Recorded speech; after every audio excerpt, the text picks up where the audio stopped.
Welcome to the show, everybody. This is the Farsi Show presented by MyBookie, MyBookie.ag, and it's wonderful to have you along for the ride on a football Friday of Dallas week. Just revel in that for just a second. It's lovely. We got so much to get into when it comes to this Eagles game. I'll tell you there's one thing that I look at in this Dallas Cowboy Philadelphia Eagle game that I go, don't feel good about that. We'll get to that. A.J. Brown addressed the media. I literally, through this season, through last season, the season before, I've told you guys a bunch of times, the one thing A.J. did that I didn't like is what everybody else loved, which was the book. That's like, I just don't like anybody doing anything that's not football on the sidelines. You've heard me say that before. But I've defended A.J. Brown more than most human beings, it feels like.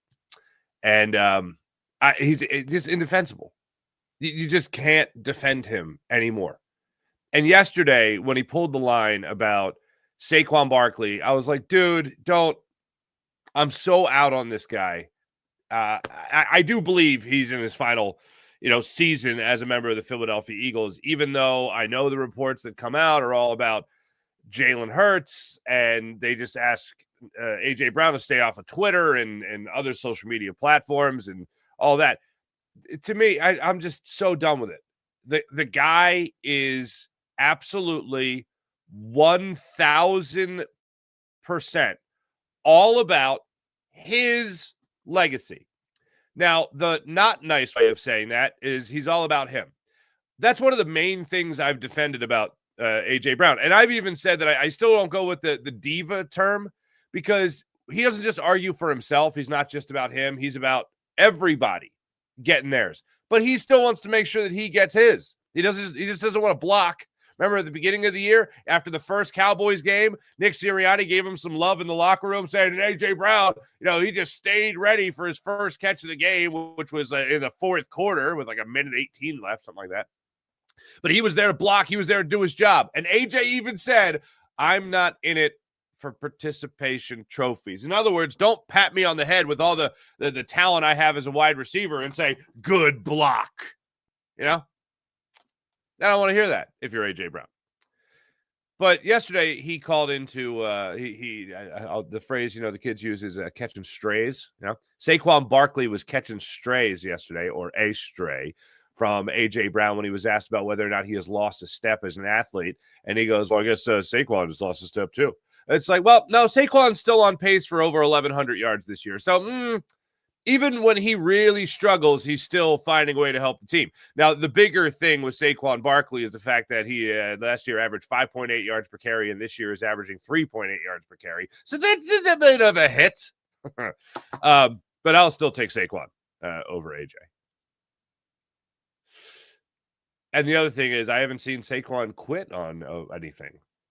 I haven't seen him quit on a damn thing, as a matter of fact. So I've seen AJ quit. You never want to see a guy that's trying to help you win, or supposed to help you win, quit. All right, so we'll get into that a little bit more. Also, my official prediction for Eagles and Cowboys. We'll get that in. If you didn't watch the 76ers game last night, Nally, that was a lot of fun. Paul George comes out, scores the first 11 points of the game for the Sixers. 11 points in beep-bop-bop, about 2 minutes and 14 seconds. 2 minutes, 14 seconds, 11 points for Paul George. He played 25 minutes last night. He scored 21 points in just his second game of the season and just looked like a guy that was in the swing of things. I would imagine that minute restriction gets ticked up a little bit more in the very near future. I don't think it's going to be something that's going to be lingering over Paul George's head for a significant amount of time here. But the Sixers got the overtime victory over, sure, a Giannis-less Milwaukee Bucks team in Milwaukee last night. Tyrese Maxey dropped a new career high, 54 points on the night. On Locked On 76ers, Keith Pompey told me that Nick Nurse went up to Tyrese Maxey after his fourth quarter against the Raptors, where he didn't score a point. He shot just one shot, and it was a 3, which obviously he missed. in the fourth quarter against the Raptors. He went up to him after that. Nick Nurse went up to Tyrese Maxey and said, I need more from you. I know I know they're doubling you, but you gotta get the ball in transition. You gotta find a way to get involved in the game. Tyrese Maxey had 16 points in the fourth quarter last night. I would say he found a way to get involved, and it absolutely looked like it was with great intent that he got involved. And at the same time, he was still setting up his teammates. He was still making sure they got theirs. He was finding the open man. There was a gorgeous alley-oop to VJ Edgecombe in last night's game that Maxey had. That was absolutely incredible. And I do love it when I hear Kate Scott say VJ Max. That is just a boatload of fun. And the Sixers pulled out the victory in overtime, where they really did take control of the game, doubling up the Milwaukee Bucks, more than doubling them up, 17-8. They outscored them in the final, the final frame, overtime, the extra time, if you want to call it that. So that was a lot of fun to follow. It was a lot of fun to watch. Good times had by every member of the Philadelphia 76ers last night in the game. And while Paul George, by the way, was going off in that first quarter, the first 2 minutes and 14 seconds, the whole bench was like having a New Year's party. Like, it was just awesome. Just seeing him cheer on PG like that was great. And then, of course, it got me thinking, wow, this is such a perfect time with Kelly Oubre being out for at least 2 more weeks. PG, at least being healthy right now, is at least a step in the right direction there, and something that is actually of positive fate for the Sixers, which we don't get to see and don't get to say too many times. All right, let's get into Eagles Cowboys here on this Football Friday. Before we get into the drama, let's get into the birds. What matters most on the football field. And I'm just going to start it out with this. Quinnen Williams going up against the likes of Landon Dickerson. Although Dickerson has played better lately, I will give him that. I will acknowledge that. Cam Jurgens, who was limited yesterday after a concussion, just add that to the list of injuries, unfortunately, with Cam Jurgens. Him going up against Quinnen Williams going up against the possibility of Brett Toth, the possibility of Cam Jurgens, and the definite of going up against Landon Dickerson does scare me just a little bit. Tyler Steen has kind of just been okay, not great. Certainly not Mekhi Becton. If Mekhi Becton didn't play incredible last year, Tyler Steen would look a lot better to us, but in comparison, he does not look all that great. However, he also doesn't look terrible. And Quinnen Williams is going to be on the hunt. Now, as excited as we are, albeit we've seen 2 games with Jalen Phillips, the Eagles trade deadline acquisition, have a huge impact on this defense. Although that's been 2 games, it's only been 1 with Quinnen Williams playing for the Dallas Cowboy defense. He had a sack and a half, albeit against Geno Smith and the Raiders in his Cowboys debut. They are very excited about what he can do on the interior defensive line of the Dallas Cowboys. They're very excited about what he could bring to the table there. And when I look at where the Eagles could be weak on Sunday afternoon, it's a position where he could thrive.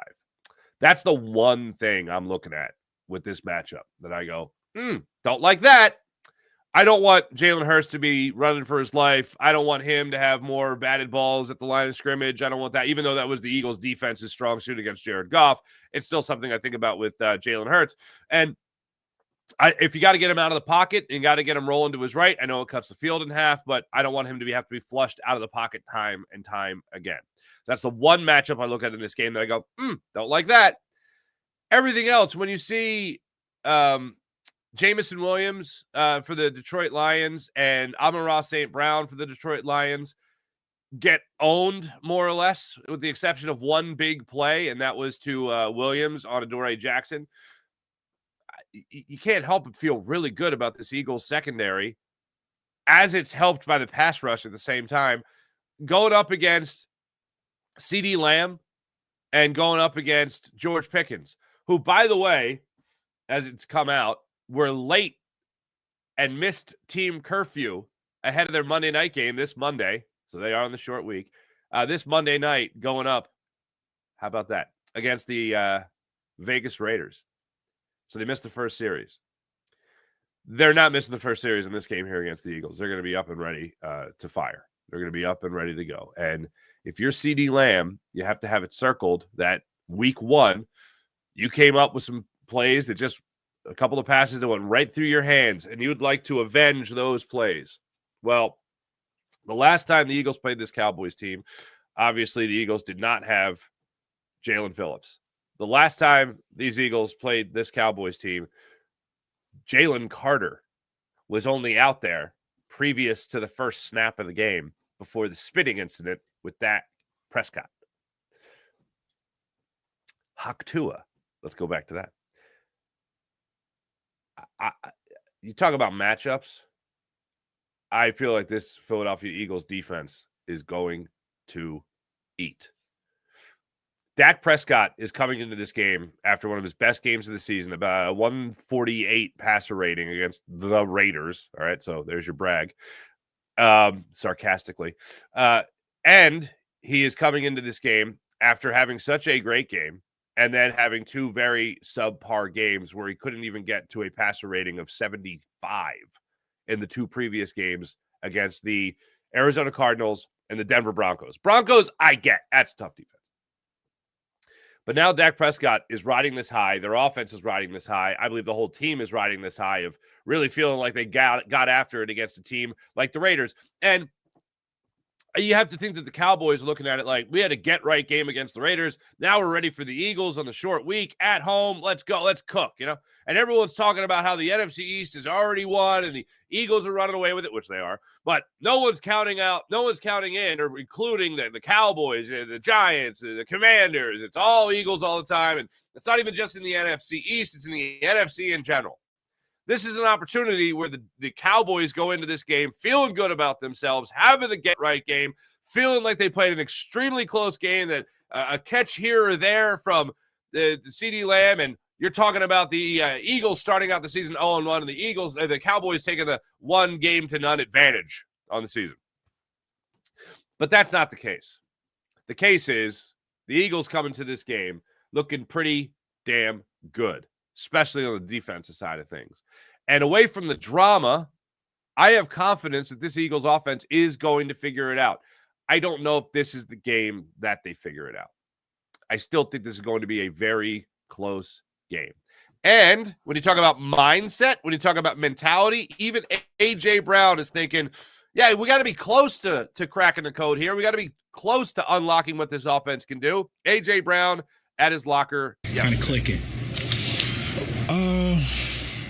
I think we are. I think we are. I think that's the mindset to have. I think it's just really just cleaning up those mistakes. It's not about just being close. It's just really just finishing drives. You know, defense been playing incredible, and we're just trying to do our part, and that starts with the things that it takes no talent, as Nick says all the time. You know, so yeah, I would love to see that. And the thing about Nick Sirianni is you really do hear things he says in the beginning of the year spliced in, dropped in throughout the season. You'll hear it from the players when they're doing their locker room interviews. Last year it was all the time, you can't be great without the greatness of others. And Saquon Barkley must have said that about 100 times last year. I think he said it at least 70 times just Super Bowl weekend alone. But A.J. Brown saying, you got to do the things well that take no talent. Like hustle. Don't quit on a play, especially when you know that one play could be the big moment for that Philadelphia Eagle offense. If you're looking around your work and you have a big opportunity to do something special, right? And it's been those opportunities have come few and far between. Are you gonna lollygag it, or are you gonna put your best foot forward? That's what I'd like A.J. Brown to do. Now, this is where I got a little upset here with A.J. Brown. There's been a lot of talk about, and he hasn't. Statistically speaking, A.J. Brown has not gotten the same separation that he's gotten in years past. There's been a lot of conversation about whether or not he's the same player. Here's what I do know, though. A.J. can still run that slant route. And A.J. can still be sliding like he did against the Chiefs or like he did this last week against the Lions, falling to his feet and just get his hands up that are strong enough to corral football and bring it in for a catch. I'd say, yeah, he's still pretty good. All right, so whether you want to talk about whether or not he's lost a step with speed or whatever, that's going to happen. Actually, he's only 28 years old, for crying out loud. But I don't believe that he is of the ilk that he has lost a step, or that he is someone that has lost a step. But yesterday, that question, I think it was Bob Brookover asked the question. Here's A.J. Brown when he was asked whether or not he's the same player. What would you say to, there's some speculation out there that you are not the same player you want to be. What would you say to those people? I guess Saquon ain't the same player either, then. All right. But I don't got no comment about that. I don't care about that. You obviously don't believe it. Y'all don't believe that. I didn't say it. Okay. Let me start with the love. I loved that he said, y'all don't believe that. I love that he said that. Like, you don't believe it? You don't even believe it. Like, that's credit to A.J. Brown for that one, okay? What I hated was whoa, dude, why are you going to bring up Saquon Barkley's struggles, man? What's with that? I guess Saquon ain't the same player either. Well, I mean, in all honesty, we're talking about football players, talking about running backs. They hit a wall faster than wide receivers do. So, averaging 2 fewer yards per carry. But at the same time, Saquon Barkley is still on pace for. Now, I agree with a lot of people here where a 1,000-yard season isn't what it used to be, especially for wide receivers, running backs, and all that stuff. But he's on pace for 1,100 yards this year. I'll give the 1,100 yards is the new 1,000 yards. All right. So if you're going to have another game of 100+ yards, like if Saquon has a 100-yard game against the Cowboys, we're like, oh, that's a really good game. Good job, Saquon Barkley. You know. So 1,100 yards to me is the new 1,000. He's on pace for 1,100 yards. Your boy A.J. Brown this year, going into this Lions game, was on pace, ladies and gentlemen, for 771 yards this year. Keep in mind, he missed, 4 games last year and still got over the 1,000-yard mark? That's pretty impressive for A.J. Brown last year. This year hasn't been impressive. And if you add in the bomb that he quit on against the Broncos, maybe that's looking a little different. If you add in although it was a dumb play, the 4th and 6 against the Packers, he makes any effort to get that football. Maybe you're talking about a different story plus another touchdown. Then you talk about the bomb downfield on the 3rd and 15 against the Lions. He doesn't quit on that. Maybe you're talking about a bigger play there as well. But as of right now, A.J. Brown is on pace for 65 receptions and 777 yards on the season. Those are that would be just his third sub 1,000-yard season that he's had in his career. Third. His rookie season, it would be his second. His rookie season was only 52 catches, which was a low for him. He's on pace this year for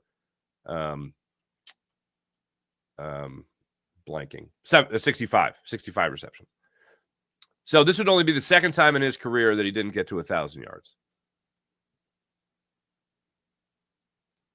Why are we talking about Saquon?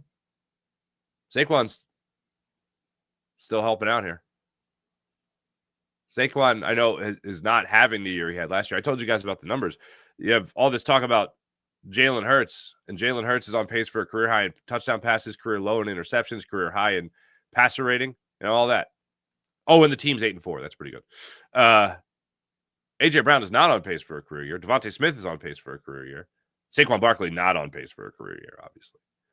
But Saquon is still on pace for 1,100 yards. Saquon, when it comes to yards per carry, that's way down this year. Literally 2 full yards down per carry this year. And the Eagles need to figure out how Tank Bigsby is averaging like 9.2 yards per carry recently, and Saquon is still on the struggle bus as far as yards per carry goes. The one thing I do also like about Saquon Barkley is that he can help you in 2 ways, and he certainly has proven that. You look at the big 41-yard play that he had against the Green Bay Packers. It was a reception, not a run. And also credit to A.J. Brown, who did block downfield to help that play unfold. The ball right now, with the exception of an 11-target game, a new season high for A.J. Brown in the game, with the exception of that and feeling like he's got to be the squeaky wheel to get the grease, the ball's just not finding AJ like it was. And if there's anything that you can certainly look at with Jalen Hurts is that, those tight windows that he would throw into only seem to get tighter, and he's not throwing into them anymore.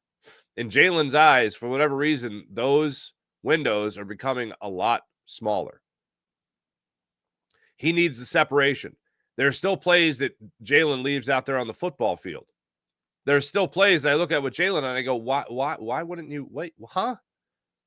And I believe this. A lot of quarterbacks over the years, and this is where I think the frustration of A.J. Brown comes in and the frustration. By the way, he was asked about the reports. A.J. Brown was asked about the reports for Jalen Hurts.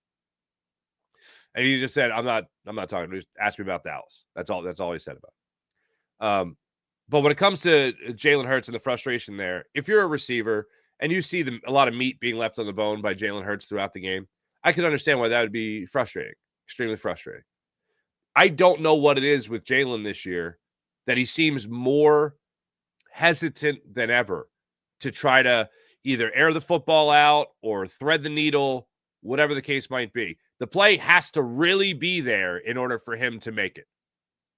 Now, there are certainly plays that he buys times with his legs and he finds a guy downfield, and the Jahan Dotson reception against the Lions where Jalen's literally scrambling in his own end zone and finding Dotson down the field. That's a great play. But it really has to be there for him to make it. And there are other times where you'll see him make a play like that to Dotson and you go, well, why don't you do that again? Like, it's there for you. You weren't afraid to throw that one. You didn't just take a timid route and run 5 yards. You threw it downfield. Do that more often. I believe for whatever reason this year, and I believe this really ever since the bye week of last season, they sat Jalen Hurts down and they just said, don't turn it over. Just don't turn it over. Don't give them more opportunities. And I truly believe that a lot of other quarterbacks might worry about their completion percentage and they don't want to throw a ball away because it'll hit their completion percentage. It'll take a ding and all that. I don't think Jalen even cares about that. And he's on pace for one of the best completion percentages he's ever had in his career. But if Jalen Hurts drops back and thinks there's a chance at a turnover, he's eating it. He doesn't even want to throw the ball away in the fear that he might get Levante Davided, which was one of his last in the pocket turnovers, where he puts the arm back and bang, hand gets hit, fumble, goes the other way with good field position most likely, or a scoop and score opportunity for the defense. He doesn't even want to do that. Perfect example of that. The Kyron Grayson play where Jalen Hurts got sacked for like 11 yards. Granson is going out into the flat. Jalen Hurts has him right there. It's a little and the play is made. The sack is avoided. A better play is there to be made. And he makes it. He didn't. Because he doesn't even want to raise that football up, I believe, and give the opponent the opportunity to take the pigskin away. He does not want to put the precious pigskin in peril ever.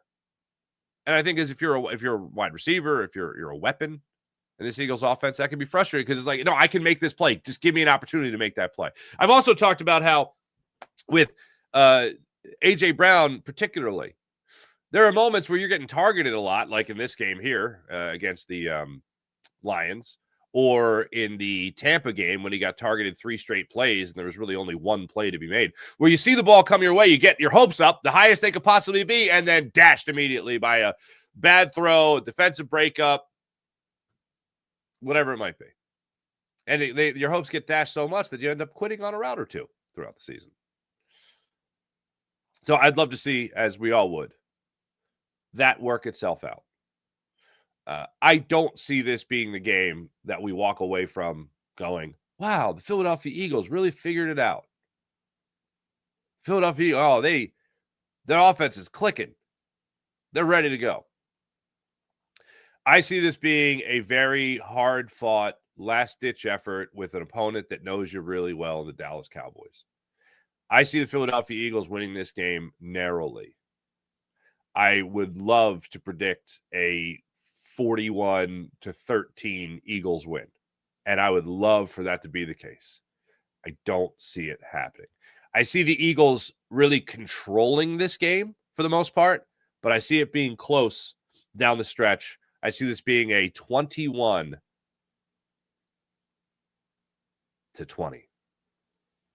21-20 Eagles victory. Just enough to make the Dallas Cowboys, and their fan base have a little bit of hope. Like, maybe we got it right. And then the hopes just get dashed. So there you go. Philadelphia 76ers, I did mention them earlier in the show. It's a football Friday. I won't get too much into it, but Tyrese Maxey dropped 54 points last night, a new career high for him. 16 points in the fourth quarter alone, setting up his teammates left and right. Andre Drummond, another double-double. Paul George, 11 points in the first 2 minutes and 14 seconds of the game. Finished with 21 points in 25 minutes. No Giannis, though. He's out 2 weeks, though, for the Milwaukee Bucks. But the Sixers got the victory in overtime. So I'm here for that. Let me tell you about PHL Sports Nation, Philadelphia Sports Nation, enhancing your Philadelphia sports fan experience across all social media and blogs. That's phlsportsnation.com. Let's get into the chat check and see how wonderful people are doing on this fine football Friday. Jerry Von Skyver, what's up, buddy? Mark, pretty awesome to see your partner, Eagles. Jason, yes, Eagles squad show. Jason Martinez on the ice before the Flyers game. Flyers, how dare I? Flyers won last night as well in overtime against the Blues. But yes, Jason Martinez, who was battling colon cancer, he's been very public about this. He dropped the puck ahead of last night's game, and it gave me chills. I've known Jason since I was 22 years old. I've known Jason for 21 years. Gross. I've known Jason for that long. We were both at WIP at the same time for a long time. And first of all, when I heard the news, I was obviously very upset, like anybody would be. And then to see him go, like, just from, I went back to when he released the information publicly to the moment that he dropped the puck. Just a hockey guy, a Flyers guy, good dude. And that was pretty special. Walked out on center ice. Lou Nolan gave the backstory, and with the team that helped fight his cancer, dropped the puck next to him. The medical team that helped him fight his battle right there next to him. That was pretty moving. Thank you for mentioning that, Jeremy. That's very nice. Sean Gillespie, good morning. It's T-Bro. Dallas sucks. Football Friday. This is true. These are facts. Cousin, what's up, cousin? It's funny, though, because he didn't do this in Tennessee. Yeah, he just got out. He got traded. That was that. Stats weren't nearly what they were here. True. Can't have good things in Philly. It always feels like that. Deontay, hello. The bigger thing with Saquon is he was getting 5 yards before he was touched last season compared to this season. Yeah, offensive line, as we've said many times, is not what it was last year. Jason A, good morning. Straight, what's popping? Jason A, Maxey the MVP? I sure hope so. Sometimes relationships run their course. Seems like AJ is checked out, though. Not sure I blame him the way the offense looks. And again, I don't see this being the game that the Eagles offense cracks the code. AJ will be unloaded this offseason. I concur. Just arguing with Stephon. Oh, he'll just be arguing with Stephon Diggs about targets? That's great. Oh, in New England, you guys are saying. True. AJ better ask Tyreek how it feels to get your stats and lose. Ooh, that's a good one. Thank you, Deontay. Sean Gillespie, Eagles organization in hiring an unqualified coach is a main cause for AJ's woes. Another that's a question for KP. Got thrown out yesterday. That's a question for KP. Oh, wait, it's Sean Gillespie's birthday. Whose birthday? Hey, Sean Kilrain. Happy birthday. Going to stomp out the Cowboys 34-21. Love it. Barkley goes off. Love it. Happy birthday. Happy birthday. Thanks, everybody in the chat. You guys are wonderful as per usual. Fox hit today. Catch me on Fox 29, 7:45 this morning. Have a great rest of your day, everybody. Go Birds. 21-20. Eagles take the field in Dallas. Thanks, everyone. Catch you guys later.